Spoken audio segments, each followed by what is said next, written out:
قاری صاحب نے کہا علی تو ہم جیسا، علی تو ہم جیسا، علی سے محبت کر کے کیا فائدہ؟ قمبر نے اتنا سنا سمجھ گیا، کائنات کے امیر نے ٹھیک کہا تھا، اسے قرآن فائدہ نہیں دے گا۔ کائنات کے امیر نے ٹھیک کہا تھا، اسے قرآن فائدہ نہیں دے گا۔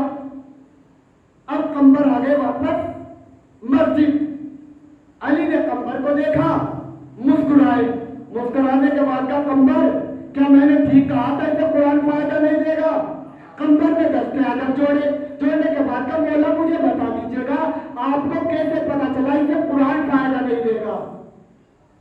مولا متقیان نے کہا قمبر میں نے اسے دنیا کی نگاہ سے نہیں بلکہ آخرت کی نگاہ سے دیکھا، میں نے اسے دنیا کی نگاہ سے نہیں بلکہ آخرت کی نگاہ سے دیکھا۔ مولا وہ کیسے؟ کہ قمبر سنو، جب روز میشاب پروردگار عالم نے تمام سی روح کو خلق کیا اور تمام سی روح کو خلق کرنے کے بعد پروردگار عالم نے اپنی وحدانیت کا اعلان کرایا، تمام سی روح نے یکجا کہا، علی نے سبھی آوازوں کو سنا تھا۔ اس کے بعد پروردگار عالم نے اپنے نبی کی نبوت کا اعلان کرایا، تمام تیروں نے یکجا کہا، علی نے سبھی آوازوں کو سنا تھا۔ اس کے بعد پروردگار عالم نے میری ولایت کا اعلان کرایا، تمام تیروں نے یکجا کہا تھا، علی نے سنا تھا۔ کب تک سنو، جب پروردگار عالم نے اپنی وحدانیت کا اعلان کرایا تھا، اس قاری کی آواز آئی تھی، علی نے سنا تھا۔ علی کو آج بھی یاد ہے جب پروردگار نے اپنے رسول کی رسالت کا اعلان کرایا، اس قاری کی آواز آئی تھی، علی نے سنا تھا۔ علی کو آج بھی یاد ہے جب پروردگار نے میری ولایت کا اعلان کرایا، یہ قاری کی آواز نہیں آئی۔ دو مرتبہ روزے میں شاہ، تیسری مرتبہ جب سقف مکان سے علی نے اس قاری کی آواز کو سنا تو علی نے فیصلہ دے دیا اسے قرآن فائدہ نہیں دے گا۔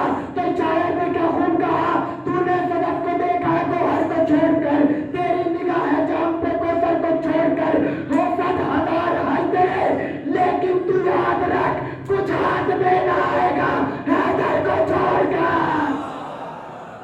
سلام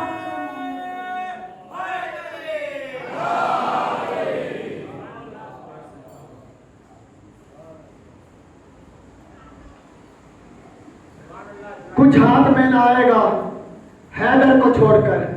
تو بغیر محبت علی کے کوئی بھی چیز فائدہ نہیں دے گی، اور یہی تو وجہ جو رسول نے کہا تھا لبی تمنا فالا حب ہے کہ پروردگار کسی چیز کو خلق نہ کرتا، جب پروردگار جہنم کو خلق نہ کرتا اگر پوری دنیا محبت علی پر جمع ہو جاتی۔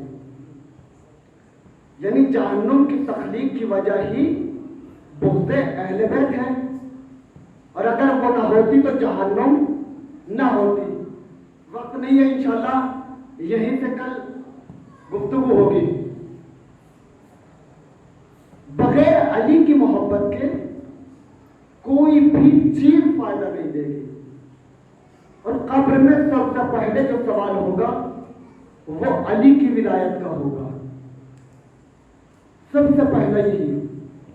لیکن یہی علی کی محبت تھی کہ جو کربلا میں امام حسین کی قتل کے وجہ بنی۔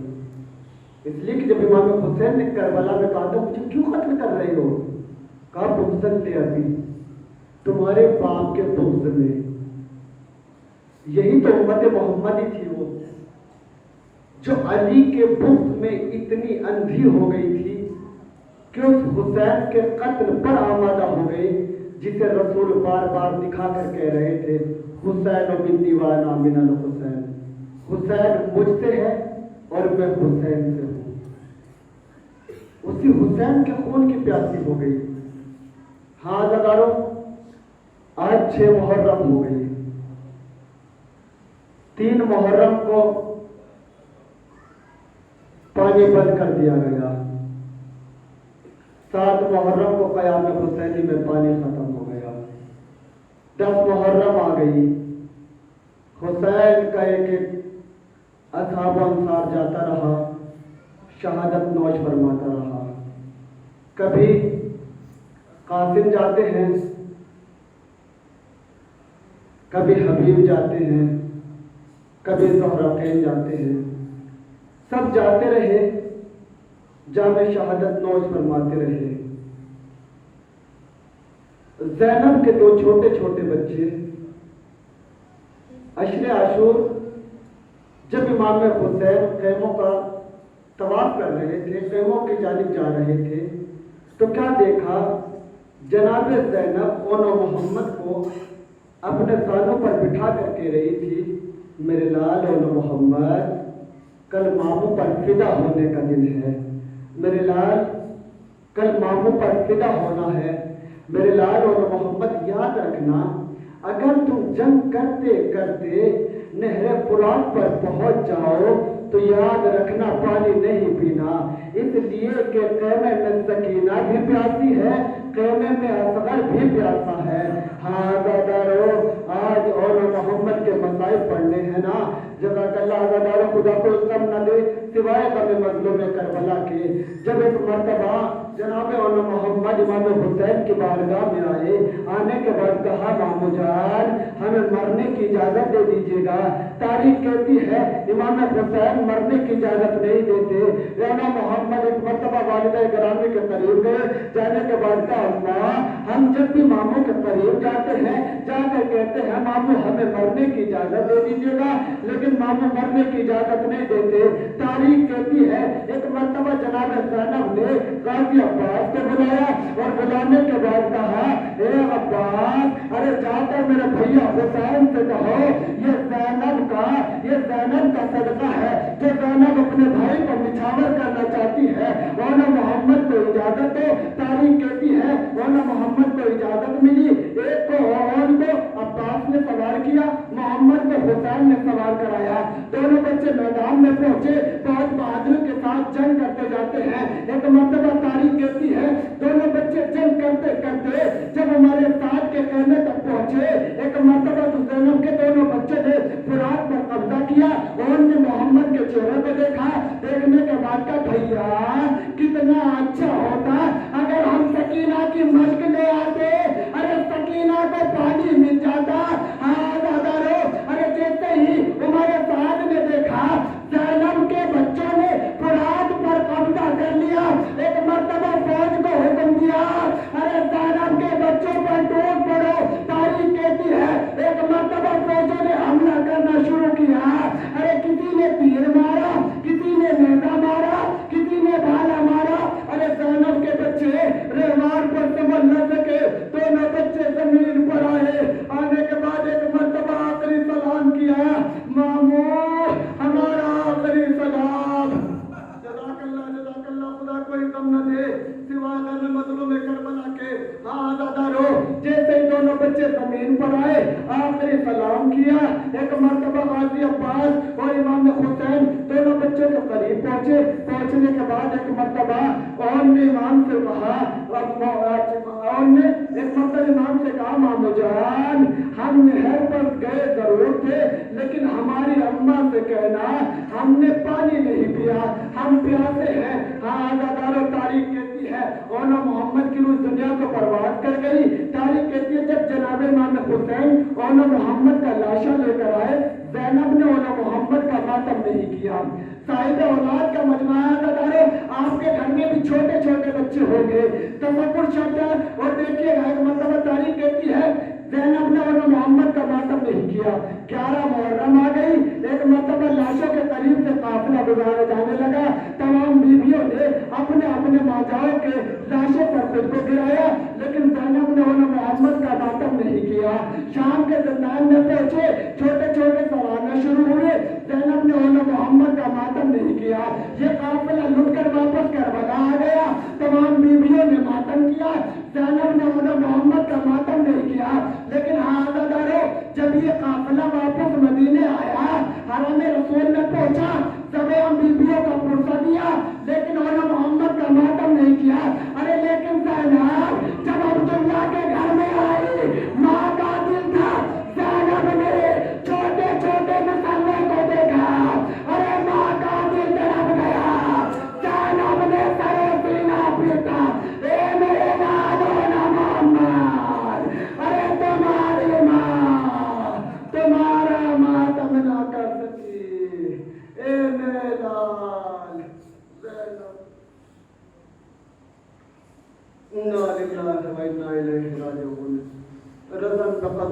تسلیما لعمره بار اللہ تجھے واسطہ محمد والے محمد کا ان رونے والی آوازوں پر اپنی رحمت نازل فرما بار اللہ تجھے واسطہ محمد والے محمد کا جو بیمار ہے نابل بیمار کا صدقہ و صحت کامل آواز عنایت فرما بار اللہ تجھے واسطہ محمد والے محمد کا جہاں کہیں بھی شان در کرام آباد ان کی جان کی مال کی عزت کے آبرو کی حفاظت فرما بار اللہ تجھے واسطہ محمد والے محمد کا حجت آخر کے ظہور میں تعجیل فرما ہم کا وعد انسان میں شمار فرما ماتم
کبھی ہے پیغمبر اکبر کبھی ہے پیغمبر اکبر دکھاوا میدان کبھی ہے پیغمبر اکبر کبھی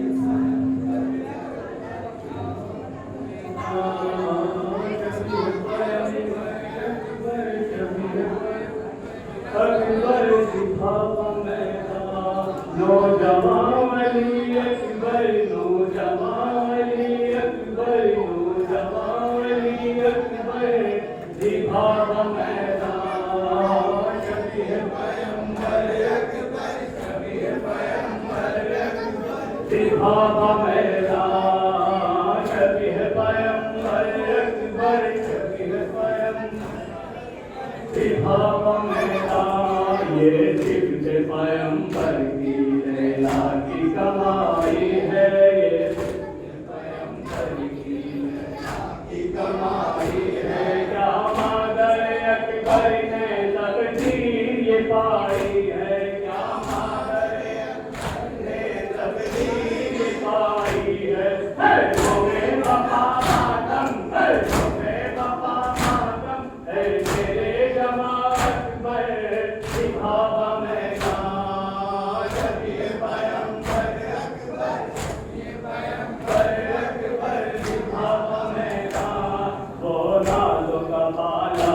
ہے 18 برس والا وہ نازو کا بالا ہے 18 برس والا زینب کا دلارا ہے 18 برس والا زینب کا دلارا ہے 18 برس والا تمہیں وفا ماتم تمہیں وفا ماتم میرے جوان پر دکھاوا میدان کبھی ہے پیغمبر اکبر کبھی ہے پیغمبر اکبر دکھاوا میدان سوچا بھی نہ تھا مانے یہ دن کبھی آئے گا سوچا بھی نہ تھا مانے یہ دن کبھی آئے گا مرنے کے لیے اکبر میدان جائے گا کلیجے پر جس وقت سینہ اکبر یہ تیری خبر سن کر مر